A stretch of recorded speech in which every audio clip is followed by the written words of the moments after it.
اصحاب اخدود کے مظالم۔ اصحاب اخدود کے بارے میں مفسرین کا اختلاف ہے کہ یہ لوگ کون لوگ تھے اور ان کا کیا واقعہ تھا۔ اس بارے میں حضرت صہیب رضی اللہ تعالیٰ عنہ سے روایت ہے کہ اگلی امتوں میں ایک بادشاہ تھا جو خدائی کا دعویٰ کرتا تھا اور ایک جادوگر اس کے دربار میں بہت ہی مقرب تھا۔ ایک دن جادوگر نے بادشاہ سے کہا کہ میں بوڑھا ہو چکا ہوں، لہٰذا تم ایک لڑکے کو میرے پاس بھیج دو تاکہ میں اس کو اپنا جادو سکھا دوں۔ چنانچہ بادشاہ نے ایک ہوشیار لڑکے کو جادوگر کے پاس بھیج دیا۔ لڑکا روزانہ جادوگر کے پاس آنے جانے لگا، لیکن راستے میں ایک ایماندار راہب رہتا تھا۔ لڑکا ایک دن اس راہب کے پاس بیٹھا تو اس کی باتیں لڑکے کو بہت پسند آ گئیں۔ چنانچہ لڑکا جادوگر کے پاس آنے جانے میں روزانہ راہب کے پاس بیٹھنے لگا، اور ایک دن لڑکے نے دیکھا کہ ایک بڑا اور مہیب جانور کھڑا انسانوں کا راستہ روکے ہوئے ہے۔ لڑکے نے یہ منظر دیکھ کر اپنے دل میں کہا کہ آج یہ ظاہر ہو جائے گا کہ جادوگر افضل ہے یا راہب۔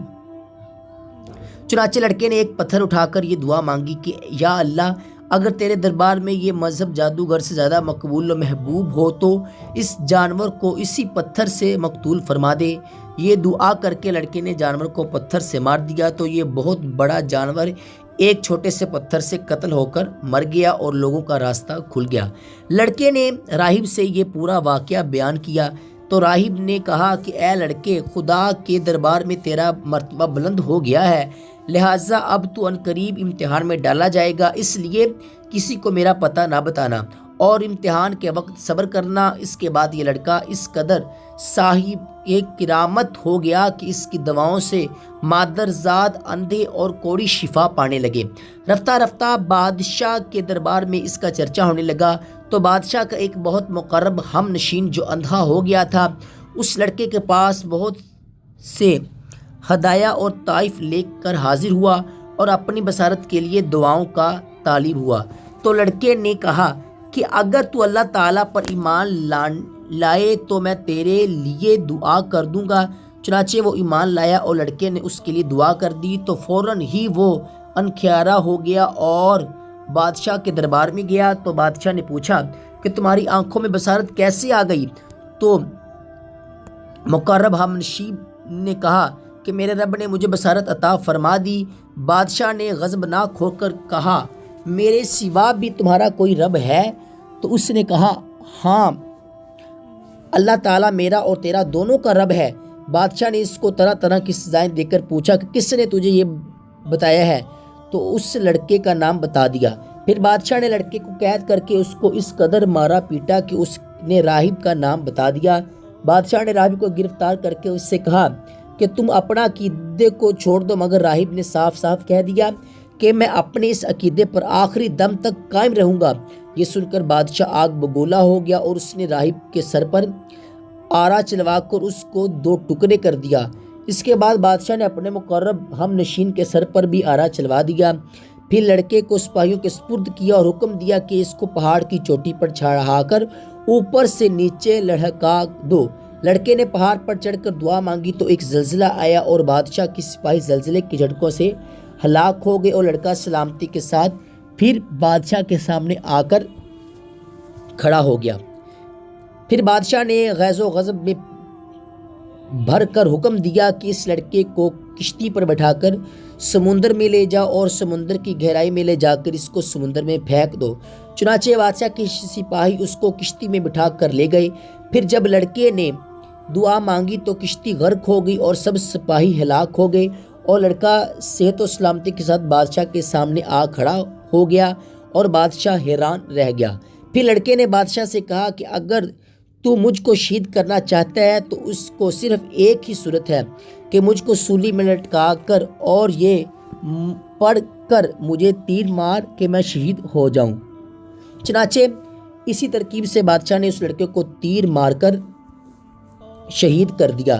یہ منظر دیکھ کر ہزاروں کے مجموعے نے بلند آواز سے یہ اعلان کرنا شروع کر دیا کہ ہم اس لڑکے کے رب پر ایمان لائے۔ بادشاہ غصہ میں بھوکھلا ہو گیا اور اس نے گڑھا کھدوا کر اس میں آگ جلوائی۔ جب آگ کے شعلے خوب بلند ہونے لگے تو اس نے ایمانداروں کو پکڑوا کر اس آگ میں ڈالنا شروع کر دیا یہاں تک کہ 77 مومنین کو اس نے آگ میں ڈالا۔ آخر میں ایک ایمان والی عورت اپنے بچے کو گود میں لیے ہوئے آئی، اور جب بادشاہ نے اس کو آگ میں ڈالنے کا ارادہ کیا تو وہ کچھ گھبرائی، تو اس نے دودھ پیتے بچے نے کہا کہ اے میری ماں، صبر کر، تو حق پر ہے۔ بچے کی آواز سن کر اس کی ماں کا جذبہ ایمانی بیدار ہو گیا اور وہ مطمئن ہو گئی۔ پھر ظالم بادشاہ نے اس مومنہ کو اس کے بچے کے ساتھ آگ میں پھینک دیا۔ بادشاہ اور اس کے ساتھی خندق کے کنارے مومنین کو آگ میں جلنے کا منظر کرسیوں پر بیٹھ کر دیکھ رہے تھے اور اپنی کامیابی پر خوشی منا رہے تھے اور کہکے لگا رہے تھے کہ ایک دم الہی قہر نے ظالموں کو اپنی گرفت میں لے لیا، اور وہ اس طرح کی خندق کی آگ کے شعلے اس قدر بھڑکے کے بلند ہوئے کہ بادشاہ اور اس کے سب ساتھیوں کو آگ نے اپنی لپٹ میں لے لیا، اور سب کے سب لمحہ بھر میں جل کر راکھ کا ڈھیر ہو گئے، اور باقی تمام دوسرے مومنین کو اللہ تعالیٰ نے کافر اور ظالم کے شر سے بچا لیا۔ اس واقعے کو قرآن مجید میں ان لفظوں میں بیان کیا گیا ہے کہ خندق والوں پر لعنت ہو، اس بھڑکتی آگ والوں پر، جب وہ اس کے کنارے پر بیٹھے تھے، اور وہ خود گواہ ہے کہ جو کچھ مسلمانوں کے ساتھ کر رہے تھے۔ اب اس واقعے سے ہمیں یہ درس ملتا ہے کہ عموماً خدا کی طرف سے امتحان ہوا کرتا ہے، اور باوقت امتحان مومنوں کو بلاؤں اور مصیبتوں پر صابر و شاکر رہنا، یہی اس امتحان کی کامیابی ہے۔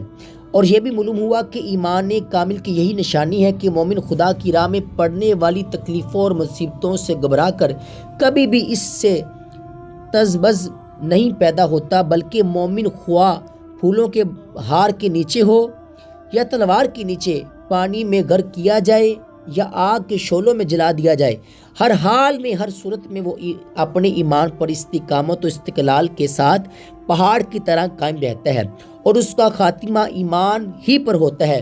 یہ وہ سعادت عظمی ہے کہ جس کو نصیب ہو جائے اس کی خوش بختیوں کی معراج ہو جاتی ہے، اور وہ خدا اور رسول کی بارگاہ میں وہ قرب حاصل کر لیتا ہے کہ آسمانوں کے فرشتے اس کے اعلیٰ مراتب کی سر بلندیوں کی مدح اور ثنا خواں بن جاتے ہیں۔